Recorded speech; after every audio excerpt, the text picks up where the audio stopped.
1678년에 존 버년이라는 사람이 여러분 철로 역정이라고 하는 기독교 고전을 이렇게 써냈죠. 많은 기독교인들에게 성경 다음으로 많이 읽혀진 책이다라고 이렇게 알려져 있습니다. 그리스도인들이 역경에 맞서던 그런 믿음과 인내 이런 것들을 지금 가르쳐주고 있죠. 그 책에서는 크리스찬이라고 하는 그 주인공이 멸망의 도시에서 영생의 도시로 이렇게 떠나는 여정을 그린 책입니다. 그 여정 가운데 만나는 일들이 참 많죠.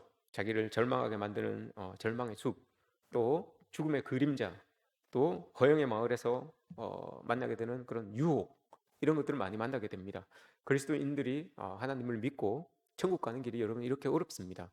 그냥 믿고 가만히 있으면 천국 가는 게 아니라 그 과정 속에서, 천국 가는 그 과정 속에서 많은 어려움들, 많은 절망들, 시험들이 우리를 천국까지 못하도록 그렇게 막 우리의 발목을 잡는 일들이 참 많습니다. 그럼에도 불구하고 그 모든 과정들을 이겨내면서 하나님 나라까지 가는 그 여정, 그걸 철로 역정에서 이렇게 그려주고 있는 거죠. 거기에서 여러분 마지막 부분에 이런 이야기를 하죠. 이 천국 가는 이 여정은 누구에게나 열려져 있습니다. 이렇게 이야기를 합니다. 그리고 그 여정에 참여하는 사람에게는 영생의 보상을 하나님께서 주십니다. 영생의 보상을 받게 될 것입니다. 이렇게 이야기를 하고 있습니다. 누구에게나 열려져 있지만 그 과정에 참여하는 사람들이 여러분 다 참여하는 건 아닙니다. 누구에게나 열려져 있지만 그 과정에 다 참여해서 모두가 다 영생의 축복을 영생의 복을 받는 것은 아닙니다. 과정에 참여해야지만 하나님께서 보상을 주신다라고 이렇게 기록을 하고 있지요. 네, 과정 속에서 어쩔 수 없이 만나게 되는 그런 일들이 있습니다. 절망, 죽음, 좌절, 유혹 이런 것들을 맞이하게 됩니다. 특별히 허영의 마을이라고 하는 그 책에 보면 그 크리스천이라고 하는 주인공이 지나가는 과정 속에 허영의 마을이라고 하는 도시가 하나 나오죠. 근데 그 도시에는 쾌락, 허영 이런 것들로 이제 유혹을 하는 도시입니다. 제가 학교 다닐 때 우리 교수님 중에서 미국에서 이제 공부를 하신 선생님이 계세요. 선생님께서 그분도 1년에 시험 테스트를 딱 한 번 치시는 분이에요. 딱 한 번 레포트를 이렇게 내시고 그거 가지고 이렇게 성적을 매기시는 분인데, 그분이 이제 철로 역정이라는 책을 이렇게 가지고 오셨어요. 그 철로 역정이라는 책을 가지고 오셔서 이 내용에 대해서는 우리가 다 아는 거니까 내가 이 책에 대해서 여러분들에게 하나 이야기해 주겠습니다. 이 책에서 시험 문제가 나옵니다. 이 레포트가 나옵니다라고 이제 그걸 가르쳐 주신 거예요. 근데 그 시험 문제가 자기가 미국에서 공부할 때 자기 선생님이 자기에게 내주신 시험 문제랑 똑같은 거예요.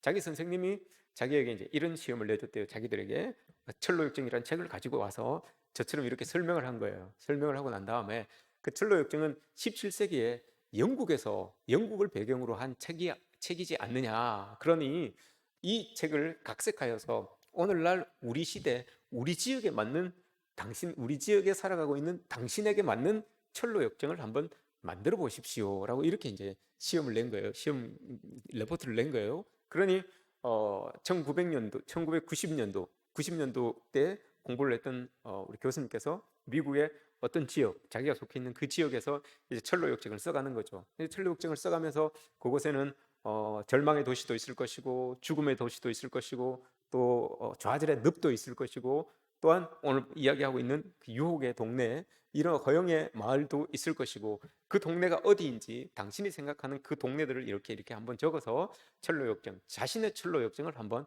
기록해 보시기 바랍니다. 이게 이제 숙제였던 거죠. 그래서 그 숙제를 가지고 나와서 다 이제 발표를 합니다. 많은 다른 것들을 다 빼놓고 교수님이 물어본 질문은 그거였대요. 유혹의 도시가 여러분들에게는 어디입니까? 여기에 대해서 이제 여러분들이 이야기를 해보십시오라고 이렇게 이야기를 한 겁니다.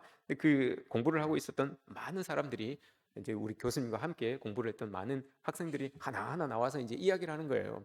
그러니 어떤 사람은 이렇게 나와서 아무래도 나에게 있어서 유혹의 도시는 마이애미가 아닐까요? 라고 이렇게 얘기를 했대요. 마이애미, 뭐 우리 어머니가 거기 살아서가 아니고요, 여러분. 마이애미는 마이 마이애미는 여러분 휴양지지 않습니까? 휴양지, 그죠? 제가 이 차원이 너무 높은 이야기를 했는 것 같아요. 예. 집에 가서 아마 웃으실 거예요. 예. 그 마이애미는 휴양지잖아요, 그죠? 휴양지니까 이 너무 사람들이 놀러 오고 하니까 그게 밤 문화가 화려하다고 합니다. 그래서 여기가 우리에게 나에게는 이 유혹의 도시가 아닐까요? 이렇게 이제 이야기를 한 사람도 있었대요. 또 어떤 사람은 아무래도 유혹의 도시는 실리콘밸리가 아니겠습니까? 그게 똑똑한 사람들이 다 모여서 막 과학을 이야기하고 첨단을 이야기하고 하니까 하나님과 예수님에 대해서는 아주 동떨어져 있기 때문에 거기에서 유혹을 받지 않겠습니까? 이렇게 이제 이야기하는 사람도 있대요. 또 어떤 사람은 아무래도 보스턴이겠죠. 보스턴 하면 여러분 그 하버드 대학을 필두로 해서 많은 대학가들이 거기에 절비해 있잖아요. 그러니 학문과 지성으로 예수 그리스도에 대해서 성경에 대해서 막 논박을 하고 하면 여기에 우리가 유혹에 빠지지 않겠습니까? 이렇게 이야기를 한 사람도 있답니다. 또 어떤 사람은 뭐니 뭐니 해도 유혹하면 라스베가스 아니겠습니까? 그곳에서 정신 놓고 땡기다 보면 아마 지옥으로 쑥 빠져 들어가지 않겠습니까? 이렇게 라스베가스일 거예요. 이렇게 이야기한 사람도 있다고 합니다. 또 어떤 사람은 그래도 워싱턴 DC겠죠. 아무래도 정치적인 그런 노름이 이루어지는 곳이라서 그곳에서 권력을 가지고 명예를 가지고 하면 아무래도 예수님보다는 더 멀리 이렇게 예수님과 떨어져 있지 않겠습니까? 라고 이렇게 이야기하는 사람도 있고요. 뭐 여러 지역을 다 이야기를 하더래요. 근데 우리 교수님 차례가 돼서 교수님이 이제 말씀을 하십니다. 너는 어디가 유혹의 도시 같냐라고 이렇게 이야기를 하니까 우리 교수님께서 말씀하시기를 제가 생각하기로는 아마 텍사스가 우리에게 유혹의 도시가 아닐까요? 라고 이렇게 이야기를 합니다. 근데 여러분 미국 역사를 아시면 미국의 역사를 아시는 분들은 텍사스라고 하면 이게 유혹의 도시와는 조금 거리가 먼 도시다라는 것을 알 수가 있어요. 왜냐하면 미국은 여러분 전역을 반으로 뚝 나눠서 저 위쪽은 공업 도시잖아요. 북쪽은 그래서 벨트를 두 개로 나눕니다. 위쪽은 러스트 벨트라고 해서 공업 도시예요. 많은 이 공업이 활성화되어 있는 곳이에요. 그래서 그쪽 지역으로 쭉 이어져 있어서 그것을 러스트 벨트라고 이렇게 이야기를 합니다. 근데 이 지금 텍사스가 있는 남부 저 밑에 남부 쪽은 바이블 벨트라고 해요. 바이블 벨트. 러스트 벨트와 반대로 바이블 벨트라고 합니다. 왜냐하면 텍사스는 여러분 아주 기독교 보수 기독교가 밑에 이렇게 쫙 깔려져 있는 그 지역이에요. 그래서 그것은 웬만한 이 정치에 마음을 가지고 있는 사람들은 그곳에서 교회 다니지 않으면 당선되기 어려운 곳이 이 텍사스 쪽, 루지애나 뭐 이런 쪽이잖아요. 그쪽은 다 기독교 벨트, 바이블 벨트예요. 근데 우리 교수님이 그걸 모르고 그러셨는지 저는 텍사스가 제일 유혹에 빠질 수 있는 도시인 것 같습니다 라고 이렇게 이야기를 했답니다. 그랬더니 교수님 물어보는 거예요. 너 왜 텍사스라고 생각을 하냐? 텍사스 우리 미국의 역사를 너 잘 모르냐? 텍사스 지역에 보면 교회도 제일 많고 신학대학도 제일 많고 신앙이라고 하는 교회도 그곳에 제일 많은 도시가 바로 이 텍사스 주변으로 이 바이블 벨트가 형성되어 있는 지역이 그곳인데 그곳이 어떻게 제일 유혹이 강한 도시라고 생각을 하느냐라고 이렇게 물었대요. 그랬더니 교수님께서 아주 심플하게 이야기를 했답니다. 교회가 많으니까 아마 그곳은 제일 유혹이 심할 겁니다. 믿는 사람이 제일 많으니까 그것이 제일 유혹이 심할 겁니다. 이렇게 이야기를 했대요. 왜냐? 모든 믿는 사람들이, 모든 교회에 다니는 사람들이, 많은 그리스도인들이 자기들이 다 교회가 있기 때문에, 교회가 많기 때문에, 기독교 대학교가 많기 때문에, 많은 기독교 문화가 이곳에서 발달했기 때문에 모두가 다 거기에 다 동참해서 자기들이 참 기독교인인 줄 알고 그렇게 믿고 살아가고 있기 때문에 그것이 제일 유혹이 심한 도시일 겁니다 라고 이렇게 우리 교수님께서 말씀을 하셨다고 합니다. 교회가 여러분 교회 역사상으로 외세의 침략을 받거나 다른 어떤 외부적인 핍박으로 인해서 교회가 뭐 외형적인 건물이 무너지거나 이런 것들은 있을 수 있어요. 그러나 믿음이 약해지고 교세가 떨어지고 이런 역사는 없어요. 외부의 핍박으로 인하여서 여러분 믿음이 막 사그라들고 교인 믿음의 이 성도들이 떠나가고 하는 그런 역사가 있은 적은 없어요. 교회가 무너진 이유는 역사적으로 돌아봤을 때 교회 안에서 무너져요. 믿는 사람들의 믿음이 흔들려서 그래서 무너지는 것을 보게 됩니다. 정말 하나님을 잘 섬기고 있다고 생각하는 그 사람들이 착각 속에 있기 때문에 교회가 무너지게 되는 것을 많이 보게 됩니다. 오늘 계시록 3장에서도 이야기하잖아요. 여러분, 4대 교회를 향하여서 너희가 살았다고 하지만 알고 보면 너희들 다 죽은다, 다 죽었다라고 이렇게 이야기를 하잖아요. 많은 교회의 그리스도인들이 교회 다니는 것으로, 하나님을 믿는 것으로 이게 끝이다라고 이렇게 생각을 하고 그냥 교회 다니는 것으로 만족하시는 분들이 많아요. 그럼 여러분, 이 교회가 흔들릴 수 있는, 무너질 수 있는 그런 요소가 생길 수 있다는 것을 기억해야 돼요, 여러분. 오늘 본문에서 교회가 엄청나게 부흥할 수 있는, 엄청나게 클 수 있는 기회가 딱 주어졌어요. 예수님께, 또 예수님을 따르는 제자들에게 교회가 엄청나게 커질 수 있는 기회가 딱 주어졌어요. 많게는, 적게는 5천 명, 많게는 2만 명, 3만 명이 될 수 있는 기회가 됐어요.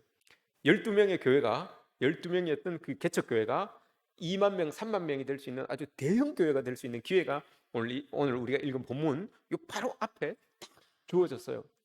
설교 한번 딱 잘못하면, 설교 한 번만 잘하면 여러분 2만 명의 대형 교회가 될 수 있는 상황이고, 설교 한 번을 딱 잘못하면 12명의 개척교회가 될 수 있는 상황이에요. 근데 이걸 예수님이 알고 계세요. 예수님이 자기가 어떤 설교를 하면 2만 명의 대형 교회가 될 수 있고, 어떤 설교를 하면 12명의 개척교회가 될 수 있다는 것을 예수님이 아세요. 예수님이 어떤 설교를 하셨을까요, 여러분? 저한테 이런 기회가 주어지면 여러분, 저는 어떤 설교를 하겠습니까? 설교 한 편을 딱 하는데 이걸 들으면 2만 명의 대형 교회가 될 수 있는 기회가 주어지는 동시에 12명이, 여러분들 중에서 12명만 딱 남게 되는 그런 이 기회가 저에게 딱 주어졌어요. 그럼 저는 어떤 설교를 하겠습니까? 누구 어떤 목회자에게도 물어봐도 2만 명, 3만 명 될 수 있는 그 설교를 하지 않겠습니까? 이렇게 여러분 다 하지 않겠습니까? 그 기회를 다 받으려고 하죠. 잡으려고 하죠. 근데 오늘 예수님께서 그러지 않았어요. 예수님께서 설교를 딱 하셨는데 12명만 남았어요. 다 떠나가고 2만 명, 3만 명 될 수 있는 그 큰 이 기회를 잡았는데 예수님께서 그렇게 하지 않으시고 12명만 남게 되는 그런 설교를 오늘 예수님께서 딱 하신 그런 오늘 본문의 내용입니다. 예수님께서 설교 한 편을 가지고 교회를 부흥시킬 수 있었는데 그렇게 하지 않았어요. 왜냐하면 요한복음 5장부터 여러분, 예수님께서 막 이제 예수님 주변에 무리들이 막 모여들기 시작합니다. 요한복음 5장에 보시면 베데스다 연못가에 걷지 못하던 사람을 예수님께서 일으키십니다. 그때부터 사람들이 막 집중하기 시작했어요. 저 사람이 어떤 사람인데 이전에도 없었던 일들, 듣지도 보지도 못한 일들을 저 사람이 행하느냐라고 사람들이 집중하기 시작했어요. 주목하기 시작했습니다. 그리고 난 다음에, 조금 지나고 난 다음에 들판에서 사람들을 먹입니다. 5천 명을. 오병 이후로 5천 명을 이렇게 먹이시는 일을 이 사람들이 목도하고, 자기들이 그 안에 그 먹은 사람들 안에 자기들이 이제 속해져 있는 거죠. 그러니 사람들이 고백을 합니다. 야, 우리가 아무것도 먹을 게 없어도 저렇게 많은 사람들을 이 오병 이후로 먹이는 거 보니까 저 사람 우리 임금 삼으면 되겠다. 우리 임금하면 우리가 일하지 않아도 우리를 먹일 수 있을 것이고, 저 큰 능력이라면 우리 이 로마의 압제에서 우리를 분명히 구원해 줄 수 있는 분이다라고 하면서 예수님에게 막 집중하기 시작합니다. 그래서 예수님이 움직이는 곳마다 이 사람들이 따라다니기 시작합니다. 저 사람이 과연 어떻게 하는지 계속 눈으로 이제 보고 있는 거죠. 근데 결정적인 사건으로 이 오병이어를 지나고 난 다음에 예수님께서 물 위를 쫙 걸으십니다. 그러니 여러분, 대단한 능력 아닙니까? 물 위를 쫙 걸으시니까 야, 이제 저 사람 믿을 만하다. 저 사람이 물 위를 걷는 사람이면 로마의 정권, 뭐 로마의 그 칼이나 이런 거 쉽게 물리치실 분 아니겠느냐, 이런 마음을 가지고 예수님을 이제 따라오기 시작합니다. 예수님의 일정을 이제 자기들이 쭉 이제 일정을 자기들이 다 이렇게 생각해 놓습니다. 오늘은 어디 가시는지, 어떤 퍼포먼스를 하시는지, 이걸 다 기대하면서 예수님을 쭉쭉 따라다니는 그런 이제 사람들이 나오는 거예요. 사람들이 모여 있는 거예요. 근데 오늘 말씀을 보시면 예수님께서 말씀을 하시죠. 예수님께서 오늘 모여 있는 많은 사람들에게 찬물을 확 끼얹는 그런 설교를 오늘 합니다. 그 설교가 여러분 얼마나 셌던지 오늘 말씀에서 이야기하는 겁니다. 60절에서 제자 중 여럿이 듣고 말하되 이 말씀은 어렵도다. 누가 들을 수 있느냐, 이렇게 이야기를 합니다. 제자들끼리 이야기를 합니다. 이 말씀이 너무 어렵다. 이거 누가 들을 수 있느냐 이렇게 이야기를 하죠. 근데 여러분 여기서 어렵다. 누가 들을 수 있느냐 이 말은 이거 도저히 우리한테 맞지 않는다. 이 실정에 맞지 않는다. 누가 이거 그 말씀 듣고 따라갈 수 있느냐? 누가 그렇게 행할 수 있느냐? 이런 의미예요. 예수님 왜 저런 말씀을 하실까? 옛날에 그냥 떡 주실 때 하셨던 그 말, 떡과 함께 주셨던 그 말, 오병이어 할 때 그 말씀 주셨으면 좋았을 텐데, 예수님께서 왜 저런 말씀을 하셔가지고 우리가 다 알아듣지도 못하고 행하지도 못하는 저런 말씀을 하실까라고 이렇게 이야기를 합니다. 그랬더니 예수님께서 그 말씀을 아시고 예수님께서 말씀하시잖아요. 61절에서 이 말이 내가 너희들에게 전한 이 말이 너희에게 걸림이 되느냐라고 이렇게 이야기를 합니다. 말씀을 하셨습니다. 걸림이 되느냐라고 이렇게 말하죠. 걸림이라고 이 걸림이라는 이 말 안에서 여러분 우리가 잘 알고 있는 스캔들이라는 말이 나온 거예요. 스캔들은 넘어지게 하는 그런 어떤 장애물 이런 거잖아요. 이게 내 말이 너희에게 넘어지게 하는 장애물이 되더냐라고 이렇게 예수님께서 지금 물어보고 계시는 거예요. 그랬더니 제자들이 수근수근 하는 거죠. 수근수근 하니까 예수님께서 물어본 거예요. 왜? 내가 전한 이 말이 너희들 걸리게 하더냐? 너희들 마음에 찔림이 있게 해서 걸리게 하더냐라고 이렇게 예수님께서 물어보는 거예요. 수근수근 하다는 것은 여러분 수근거린다는 것은 못마땅하다는 거예요. 예수님의 말씀이 내가 듣기에 못마땅하다는 거예요. 아니 왜 예수님은 저런 말씀 하고 많은 말씀 중에서 저런 말씀을 하셔가지고 내 마음이 심히 불편하게 만드냐? 내 마음이 심히 지금 두려운 게 아니라 심히 불편한 거예요. 예수님 말씀을 듣고 불편한 거예요. 그래서 이런 반응을 이제 보이고 있는 거죠. 근데 예수님께서 말씀하시는 거예요. 왜? 그거 못마땅하냐? 왜? 그거 너희들 장애물이 되더냐? 라고 이렇게 예수님께서 물어보고 있는 겁니다. 여러분 미국이나 유럽이나 요즘 교회 교세들이 이렇게 지금 점점 줄어들고 있습니다. 교세가 이렇게 좀 쇠퇴해가고 있는 것을 우리가 보게 되죠. 그래서 그런 상황들을 보고 이 교회학자들은 이 결론을 내리기를 이런 말씀을 합니다. 코튼 캔디 세올로지. 코튼 캔디 세올로지. 이게 뭡니까 여러분? 코튼이 뭡니까? 코튼 솜 목화 그죠? 솜 목화. 캔디는요 사탕 솜사탕 신학이라고 이렇게 이야기를 합니다. 교회가 유럽이나 미국에서 교회가 이렇게 쇠퇴되고 있는 이유가 바로 솜사탕 신학 때문에 그렇습니다 라고 이렇게 말해요. 솜사탕 신학이라고 하는 것은 여러분 뭘까요? 이 강대상에서 하나님의 말씀이 전해지는데 솜사탕 같은 말씀만 전한다는 거예요.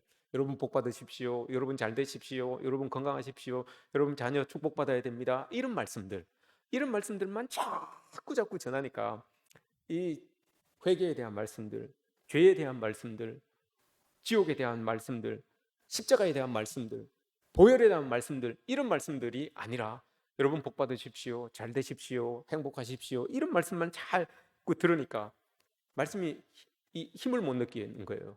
말씀이 힘을 못 느끼는 너무 연한 순처럼 자라버리니까 삶의 자리에서 여러분 풍랑이 일어날 때에 이게 복이 아니구나라고 탁 생각하고 쓰러지게 되고 넘어지게 되는 교회를 떠나게 되는 사람들이 많이 생겨난다라고 이렇게 말하는 겁니다.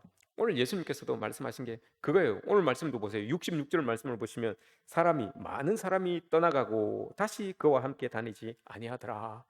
예수님께서는 여러분 코튼 캔디 테올로지, 코튼 캔디 솜사탕 말씀을 전하지 않으셨어요.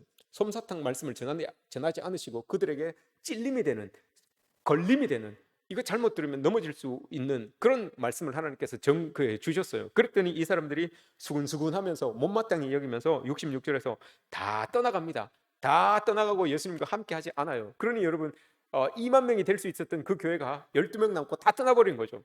내가 저 말씀 들으러 내가 예수님 따라가는 거 아닌데 내가 저런 말씀 들으려고 내가 예수님 따라가는 건 아닌데 라고 하면서 다 떠나가게 됩니다. 왜 예수님께서 여러분 솜사탕 말씀을 전하지 않고 그럼 과연 어떤 말씀을 전했기 때문에 그 말씀이 이 사람들 많이 모였던 사람들의 마음에 찔림이 되었을까? 그래서 그 말씀을 듣고 왜 사람들이 다 떠나갔을까? 도대체 어떤 말씀을 전했기 때문에 그 말씀을 듣고 사람들이 떠나갔을까? 그 말씀을 듣고 여러분들도 떠나갈 수가 있다는 것 아니겠습니까? 만약에 예수님께서 전했던 그 말씀을 오늘 제가 여러분들에게 전한다면 여러분들도 떠나갈 수 있다라는 것을 오늘 말씀이 이제 보여주는 것 아니겠습니까? 근데 아마 여러분들은 떠나지 않을 거예요. 그 말씀이 뭔지 여러분 한번 살펴보도록 하겠습니다. 예수님께서 모여 있는 무리들이 그 말씀을 듣고 기분이 많이 상했어요. 마음이 많이 상했어요. 불편했어요. 그래서 다 떠나간 건 아닙니까? 예수님께서 콕 집어서 말씀하셨어요. 이들 26절에서 이렇게 이야기를 합니다. 예수님께서 그 무리들을 보시고 이렇게 이야기를 합니다. 예수께서 대답하여 이르시되 내가 진실로 진실로 너희에게 이르노니 너희가 나를 찾는 것은 표적을 본 까닭이 아니요 떡을 먹고 배부른 까닭이로다라고 이렇게 이야기를 합니다. 모여 있는 무리들이 속내를 들킨 거예요. 아, 지난번에 거기 들판에서 떡을 주셨다고 하셨는데 그 떡 주시면서 이 말씀 전하시면서 주신 그 떡 오늘도 안 주시나 싶어서 왔는데 예수님께서 그걸 다 아시고 전곡을 찌르는 말씀을 딱 한 거에 속내를 들킨 겁니다. 그래서 하나님을 경배하기 위함도 아니고 말씀을 듣기 위함도 아니고 또 헌신을 위한 것도 아니고 떡을 먹기 위하여서 이 교회를 찾았던 예수님을 찾았던 그 사람들에게 예수님께서 전곡을 찌르는 말씀을 딱 하셨던 거죠. 그래서 이들의 전곡을 찔린 그들이 마음이 너무 불편했던 거예요. 여러분, 우리 주님이 우리 굶기시는 분 아니잖아요. 예수님께서는 분명히 여러분 우리의 공급하실 일용할 양식을 예수님은 주시는 분이에요. 근데 하지만 주님은 우리에게 떡만 주시는 분이 아니잖아요. 떡만 먹으라고 하시는 분이 아니잖아요. 어느새 한국 교회도 코튼 캔디 테올로지 솜사탕을 전하는 교회가 많아졌어요. 솜사탕 말씀만 전하는 목회자들이 많아졌어요. 근데 저는 그렇지 않아요, 여러분. 솜사탕만 주지 않아요. 저는 그렇지 않아요. 그래서 회개에 대해서 십자가에 대해서 일주일 동안 우리 성도들 밖에서 열심히 찌들리면서 그렇게 살았는데 또 교회 안에서도 또 죄인입니다. 회개해야 됩니다. 이런 말을 또 들어야 됩니까? 이런 이제 이 반응들이 많이 나온다는 거죠. 근데 말씀이 여러분 살립니다. 말씀이 여러분 우리를 살린다는 것을 우리가 알아야죠. 오늘 본문 말씀에서도 이야기를 하시잖아요. 예수님께서 내가 너희에게 이른 말은 63절입니다. 내가 너희에게 이른 말은 영이요 생명이라. 하나님의 말씀이 생명이다라고 이렇게 말씀하시잖아요. 내가 지금 전하는 이 말씀이 너희들 살리는 것이다. 떡이 너희들 살리는 게 아니야. 너희들 지금 떡 먹고 그거 먹으려고 여기 왔지만 그 떡이 너희들 살리는 게 아니라 내 말이 영생이고 내 말이 생명이다. 영이고 생명이다라고 이렇게 이야기를 합니다. 하나님의 말씀을 먹어야지만 이게 너희들을 살리는 생명이다라고 이렇게 지금 예수님께서 말씀을 해주고 있는 겁니다. 사실 텍사스나 이런 곳은 여러분 이 교회에 신앙으로 나가는 사람들보다 경제적인 이익 관계, 유불리 관계에 맺혀서 가는 사람들이 한 30% 이상 된다고 해요. 왜냐하면 모든 그 텍사스 지역 이쪽으로는 다 바이블 벨트가 형성되어 있기 때문에 교회 다니는 사람끼리 안면이 있고 교회 다니는 사람끼리 뭐 이렇게 통용하는 그런 게 많잖아요. 그러니 교회 안 다니면 주지사 선거에도 못 나가요. 떨어져요. 그 사람은 교회 다니는 사람 표가 많기 때문에요. 그래서 믿음이 없어도 교회에 나가서 앉아 있어야 되는 게 그쪽 지역 사람들의 생리예요. 그래 어떻게 하겠습니까? 근데 오늘 말씀에서 여러분 우리는 떡을 하나님 먹으러 이들이 왔지만 예수님께서 말씀하시는 것은 내가 너희들이 먹어서 살 수 있는 것은 그 떡만이 아니라 정말 하나님께서 주신 이 말씀이 너희들을 살리는 것이다 라고 이렇게 지금 예수님께서 말씀을 하고 있는 거예요. 그 말씀을 너희들이 꼭 먹어야 된다라고 이렇게 예수님께서 전해주고 있는 겁니다. 근데 보십시오. 그 떡만 먹고 살 수가 없어요. 교회 나오면 다 잘 되는 것처럼, 교회 나오면 다 성공하는 것처럼, 교회 나오면 다 뭐 그냥 모든 일들이 술술 풀리는 것처럼 그렇게 여러분 예수님을 믿고 따르다가는 우리도 여러분 어느 풍랑이 탁 불면 우리도 이렇게 넘어질 수 있는 건 다 떠나갈 수 있다는 그런 말씀을 오늘 예수님께서 하고 있는 거예요. 여러분 말씀을 한번 잘 읽어보십시오. 오병이어 사건이 있고 난 다음에 여러분 하루도 지나지 않아서 풍랑이 일어요. 우리 그리스도인들의 삶이 여러분 이런 것 아닙니까? 하나님의 은혜가 오늘 우리가 예배 시간에 하나님의 은혜를 받았어요. 근데 이 은혜가 여러분 하루도 지나가기 전에 풍랑과 맞부딪힐 수가 있다고요. 오병이어의 그 큰 일을, 그 큰 이적을 사람들이 봤어요. 그런데 하루도 반나절도 지나지 않아서 그 그날 저녁에 여러분 풍랑을 만나는 걸 보잖아요. 이게 여러분 우리 인생이라고요. 우리 삶이라고요. 그리스도인들의 삶이 이런 거예요. 하나님의 은혜를 한번 받고 그 은혜가 계속 지속되면 천국 갈 때까지 그 은혜 속에서 살아가게 되면 얼마나 좋겠습니까? 그런데 그게 아니에요, 여러분. 은혜를 입고 살아가지만, 은혜를 덧입었지만 얼마 지나지 않아서 풍랑은, 세상의 풍랑은 우리에게 계속해서 밀려와요. 그렇기 때문에 은혜를 받았음에도 불구하고 그 풍랑 때문에 두려워하고 절망하기도 해요.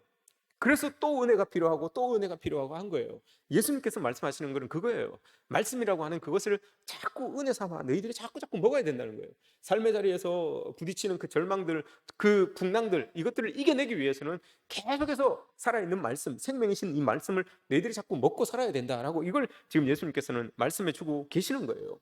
이걸 떠나서는 우리가 그 풍랑에 여러분 맞설 수가 없어요. 근데 예수님께서 그걸 말씀하고 있는데, 이 제자들은, 모여 있는 사람들은 떡만 생각하고 있기 때문에 그 떡에 대한 이야기들이 아니니까, 떡을 주지 않으니까 다 떠나가게 되어 버리는 거예요. 예수님께서 말씀하셨잖아요. 내가 너희들에게 떡을 주는데 이 내 살이 너희들의 떡이다, 내 피가 너희들의 음료다라고 이렇게 이야기를 합니다. 그리 주변에 있었던 사람들은, 예수님을 잘 몰랐던 사람들은 저 사람들 식인 문화를 가지고 있구나라고, 이렇게 카니발리즘이라고 하죠. 저 사람들 사람을 잡아먹나? 이렇게 이제 생각했던 거예요. 오해죠. 예수님께서는 그런 의미로 이야기한 게 아니잖아요. 예수님께서 주시는 그 생명의 떡, 자기 살을 먹어야지만 너희들이 영생을 얻을 수 있다, 그 피를 마셔야지만 너희들이 생명을 얻을 수 있다라고 이렇게 예수님께서 말씀하셨잖아요. 그 살이 뭐고 여러분, 그 피가 뭡니까? 예수님께서 십자가에 달려 돌아가신 그 은혜를 이야기하는 거 아닙니까? 예수님이 십자가의 죽으심으로 말미암아서, 그 살이 찢어짐으로 말미암아서 흘려진 피를 인하여서 우리의 죄가 씻겨지는 것이고, 그 씻으신 죄를 통하여서 하나님 앞에 우리가 더 나아가서 하나님의 사람으로 살아갈 수 있는 그런 사람들 아니겠습니까? 그걸 예수님께서 지금 말씀해 주고 계시는 거예요. 대부분 여러분, 예수님께서는 이렇게 말씀을 통하여서 깨닫게 하시고 알게 하시고 하시는데, 오늘 말씀은 여러분 달라요. 먹으라 마시라 라고 이렇게 이야기를 해요. 내 살을 먹어야 되고 내 피를 마셔야 된다라고 이렇게 얘기를 하세요. 왜 여러분 이렇게 하겠습니까? 다른 것들은 여러분 예수님께서 그냥 가르치세요. 부모를 공경하고 살인하지 말고 간음하지 말고 도둑질하지 말고, 이런 것들은 그냥 말씀으로 가르치시거든요. 근데 오늘 말씀은 살, 피는 먹으라 라고 이렇게 말씀하세요. 왜 그랬겠습니까 여러분? 먹는 것은, 오늘 말씀에 먹지 않으면 이게 영양분이 되지 않기 때문에 그런 거예요. 가르치는 것은 알아들어서 그렇게 행할 수 있지만, 먹는 것에 대하여서는 먹지 않으면 여러분 이게 내 영양분이 안 되거든요. 그래서 먹으라고 하는 거예요. 먹어야지만 되는 거예요. 여러분 한번 보세요. TV에 이렇게 보시면 먹는 거 이렇게 방송하는 게 많잖아요. 먹방을 이렇게 보고 있으면 여러분 배가 부르던가요? 그거 이렇게 보고 있으면 여러분 막 그 사람이 막 맛있는 거 막 먹고 있어요. 막 먹고 있는 그걸 여러분들이 이렇게 보고 있으면, 아주 열심히 보고 있으면 여러분 배가 부르시던가요? 아주 막 뚫어지게 보고 있어요. 배가 부르시던가요? 먹는 건 안 돼요, 여러분. 먹는 건 먹어야 돼요. 먹는 건 먹어야지만 내 배가 부른단 말입니다. 예수님께서 하신 말씀 그거예요. 살을 먹고 피를 마시라고 하는 것은, 이건 먹어야 되고 이건 마셔야지만 내게 되고, 그게 나에게서 육화가 되어서, 그래야지만 그리스도의 향기를 뿜을 수 있는 사람이 되는 것이고, 그리스도의 편지로서의 삶을 살아낼 수 있기 때문에 그거 먹어야 된다, 그거 마셔야 된다라고 이렇게 예수님께서 말씀하고 있는 거예요. 먹지 않으면 아무런 효과가, 아무런 영양분이 나에게서 발생하지 않거든요. 그래서 예수님께서 말씀하고 있는 겁니다. 솜사탕 말씀을 먹으면서 여러분 감상하고 이렇게 있으라는 말씀이 아니라, 정말 말씀을 씹고 삼키고 소화시켜서 이걸 양분 만들어서 내 피로, 내 살로 만들어서 그 힘 가지고 세상을 살아내란 말이죠. 그래야지만 그곳에서 그리스도의 향기가 날 수 있는 거죠. 그리스도의 그런 어떤 빛을 발할 수 있는, 예수의 흔적을 남길 수 있는 그런 삶을 살아갈 수 있기 때문에 예수님께서 오늘 피를 마시고 살을 먹으라라고 하시는 이유가 바로 그거예요. 근데 이게 못마땅했던 거예요. 우리는 그냥 빵 먹으러 왔는데 피를 마시고 살을 먹으라라고 하니까 이건 도무지 못 따라가겠는 거예요. 도무지 못 받아들이겠다는 거예요. 십자가에서 여러분 돌아가신 그 예수 그리스도, 그분이 말씀으로 우리에게 오셨고, 또 그 말씀을 먹음으로 그것이 비록 우리 속에서 속도는 느리겠지만 자꾸 여러분 우리 속으로 들어와야지만 이게 영양분이 되어서 자꾸 우리 몸에 육화되는 것 아닙니까? 체화되는 것 아닙니까? 그래야지만 그걸 가지고 삶으로 살아내는 것 아닙니까? 근데 이 과정은 다 빼놓고 그냥 주시는 떡만 먹고 끝내려고 하니까 예수님께서 그걸 콕 집어서 이야기하는 거예요. 야, 떡만 먹어서는 될 일이 아니지 않냐. 내가 떡을 주는 건 당연한 건데 떡만 먹어서는 될 일이 아니지 않냐. 하나님의 말씀이 너를 살리는 것이고 너희들에게 영생을 주시는 말씀인데 이걸 먹어야 되는 것 아니냐라고 이렇게 지금 예수님께서 말씀을 하는 거예요. 이게 여러분 듣기 싫어서 이 백성들이 다 떠나갔던 거예요. 여러분들 그렇게 떡만 먹고 지내겠습니까? 하나님 말씀 먹고 그 말씀대로 안 살렵니까? 이 말씀하니까 듣기 싫었던 거예요. 그 말씀이. 그래서 떠났던 거예요. 두 번째 또 이유가 있어요. 예수님께서 그 말씀을 하시면서 이 말씀이 생명입니다 라고 이렇게 이야기를 하죠. 이 말씀이 생명이에요 라고 이렇게 이야기를 합니다. 근데 생명이라고 하는 것이 뜻이 세 가지가 있죠. 푸시케라고 하는 영적인 거. 예수님께서 옛날에 그 하나님께서 옛날에 태초로 천지를 창조하시고 우리를 만들어 놓으시고 영을 쑥 불어 넣어 주셨잖아요. 그리고 난 다음에 살아난 그 생명, 그게 여러분 푸시케예요. 하나님이 주도적으로 생명을 불어 넣으셔 있게 만드신 생명, 그게 첫 번째 생명이고요. 두 번째 생명이라고 하는 것은 요한 1서 2장에 보시면 여러분 이런 말이 있습니다. 육신의 정욕, 안목의 정욕, 이생의 자랑이라는 말이 있어요. 이생의 자랑이라고 할 때 그 이생, 이게 여러분 생명이라고 하는 말이에요. 이생이라고 하는 이 땅에서 살아가는 우리 생명, 요게 이생이거든요. 그걸 생명이다라고 이렇게 이야기를 합니다. 근데 요 말씀은 단어가 달라요. 비오스라고 하는 말을 써요. 우리가 바이오 말 쓰잖아요. 바이오. 그게 여기에서 나온 거예요. 바이오. 비오스라고 하는 이 말은 이생, 우리가 살아가는 이 땅에서 주어지는 나의 생명을 이야기하는데, 이걸 어떻게 해석을 해놓은가 하면, 헬라에서 어떻게 해석을 해놓은가 하면 세상에 살아가는 살림살이, 이렇게 이야기를 합니다. 세상에서 살아가는 모든 것, 나에게 주어진 모든 것, 세상의 살림살이, 이렇게 이야기를 합니다. 근데 예수님께서 오늘 여기에서 생명이라고 이야기하는 게 세상에서의 살림살이, 여기에 대해서 예수님께서 말씀을 하고 있는 거예요. 왜냐? 세상에서의 살림살이, 이 살림살이에 손해가 되는 게 있으면 이 백성들이 떠난다는 겁니다. 백성들이 떠난다는 거예요. 예수님을 믿음으로 말미암아서 세상의 살림살이에, 내 세상에, 내가 살고 있는 이 세상의 살림살이, 내 살림살이에 손해가 있으면 떠난다는 겁니다. 이거 참 그렇죠, 여러분. 내 살림살이에 손해가 있으니까 예수님 못 따르겠네, 그러면서 떠났다는 거예요. 오늘 말씀에서 그렇죠. 이 비오스, 세상의 살림살이에 집착하게 되면 우리가 내 인생에서 이 살림살이 하나가 떨어져 나가면 차라리 예수 안 믿고 말지 뭐, 이렇게 하고 떠나버린다라는 게 오늘 군중들의 마음입니다. 자기들의 살림살이가 예수님 따르면 뭐가 좀 더 나아질 줄 알았는데, 이 살림살이를 예수님께서 꼭 떨어져 나가는 것처럼, 내 자랑, 이생의 자랑거리가 하나 떨어져 나가는 것처럼 만들어 버리니까 도저히 못 믿겠다는 거예요. 사도 바울은 반대가 됐잖아요. 사도 바울은 이생의 자랑거리들을 다 버려버리고 배설물로 버려버리고 예수님만 꼭 붙들고 살아가는데, 이 사람들은 그 자랑거리가 하나하나 예수 믿음으로 말미암아서 그 자랑거리를 놓아야 되니까, 살림살이가 놓아야 되니까 못 믿겠다는 거예요. 그래서 떠나가 버리는 이런 제자들의 모습이 보여진다라는 겁니다. 비오스의 생명은 여러분 아무리 많이 가져도 모자랍니다. 우리의 심령이 그래요. 세상의 살림살이는 아무리 가져도 부족함을 느낍니다. 만족하지 못해요. 아무리 많이 가져도 불안합니다. 이게 세상에서 우리가 느끼는 생명이라고 하는 거예요. 근데 이것 말고 생명을 이야기하는 게 또 하나가 있어요. 35절에서 말씀하시는 생명이 또 하나가 있습니다.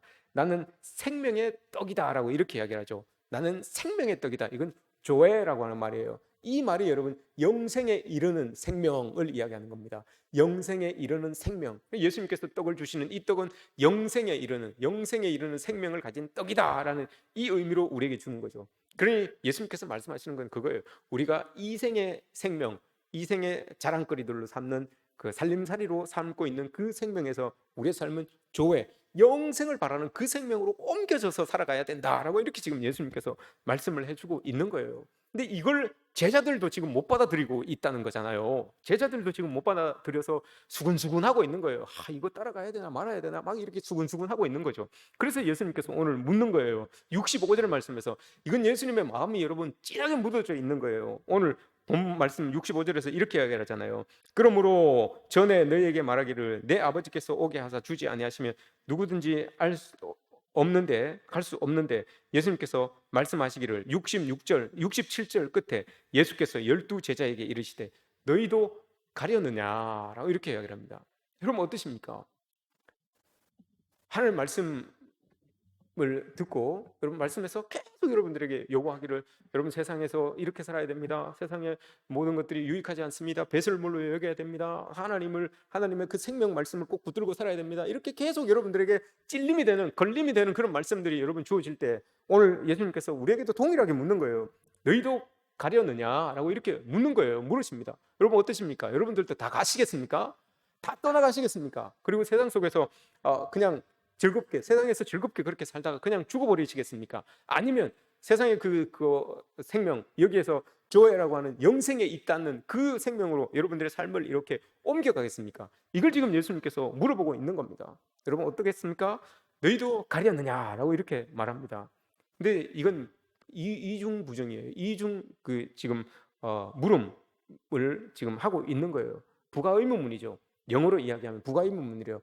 너희도 가려느냐라는 그 말 안에는, 야, 너희들은 안 가겠지? 너희들은 안 떠나겠지? 이런 의미가 담겨져 있는 거잖아요. 예수님이 지금 그렇게 물어보는 거예요. 너희들도 가려느냐라고 이렇게 물어보지만 그 속내는 너희들은 안 가겠지?